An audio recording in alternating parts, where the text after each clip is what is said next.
แต่ว่าเจ้าตุยหนุ่ยเก่งพี่น้องปรับสภาพข้าวเดียวเดี๋ยวเพิ่นก็คุ้นเคยเพิ่นชินเดี๋ยวเพิ่นจื้อได้เพิ่นก็แล่นเข้ามาแหละเป็นกระรอกตัวเดียวครับที่เคยคุกคีกับผมแล้วก็สามารถมาเอาเม็ดทั่วกับมือผมได้เสียดายเพิ่นบ่ให้จับพี่น้องอยากจับตัวเพิ่นเบิ่งอยู่แต่ว่าเพิ่นบ่ได้แตะต้องตัวเพิ่นจักเม็ดเคยเอามือไปลูบหลังลูบหางมันกระโดดปึ้งได้พี่น้องมาเด้อเฮ้ยจื้อเสียงได้สวัสดีครับเฮ็ดเบิ่งดูเป็นหยังคือหลับตาเมินๆแนวนั้นบ่ได้มาเล่นน้ำเพิ่นตั้งโดนพี่น้องอาทิตย์เมื่อกี้ผมบ่ได้ออกมาเพราะว่าลุยงานพี่น้องเพราะว่างานประจำเฮามันก็มีเนาะพี่น้องเวลางานเร่งด่วนเฮาก็ลุยเอา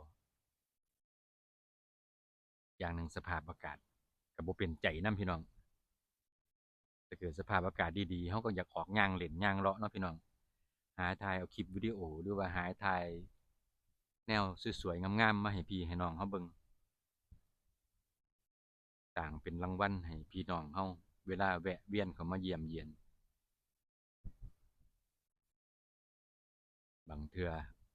ทางระบบเพิ่นดันเฮาเนาะพี่น้องก็เป็นความหวังของทุกคนที่เดินเข้ามาในเส้นทางนี้ลงมือเฮ็ดมาแล้วมันก็ถอยออกไปบ่เป็นพี่น้อง บางเทื่อเฮาอยากเลิกเฮาอยากเศร้าก็คิดฮอดพี่น้องทั้งที่บ่เคยเห็นหน้าบ่เคยเห็นตัวจริงกันเฮาก็ยังมีความคิดฮอดกันพี่น้องพี่น้องผู้ใดผมไปแวะไปเวียนบ่ถึงบ่ทั่วก็ขอโทษขออภัยมาในคลิปวิดีโอนี้นำเด้อพี่น้องอีกอย่างหนึ่งเขาก็ต้องทำไปตามระบบของเขาเจ้าลุยหลายก็ถูกตีมือเนาะพี่น้องเอาใจยากอยู่ก็ให้ขอให้ทุกคนประสบผลสำเร็จครับถึงว่าจะได้มาเทอละเล็กเทอละน้อย ก็เป็นความภูมิใจครับที่เขาได้ลงมือทำไปแล้วอย่าไปหวังหลายครับกับรางวัลที่เขาเจ้าให้เขามาเป็นเงินเป็นทองถ้าเกิดเขาหวังตัวนั้นเขาจะบ่มีความสุขพี่น้องให้คิดซะว่าเขามีพื้นที่ตรงนี้พอไว้สร้างตัวตนเขาพอได้หาแนวดีๆมาให้พี่ให้น้องเขาเบิ่ง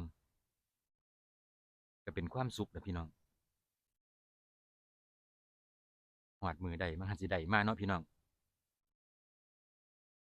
ฝากเป็นกำลังใจให้ทุกๆคนครับให้ประสบผลสำเร็จเอาไว้เจอกันใหม่คลิปวิดีโอหน้าพี่น้องบ๊ายบาย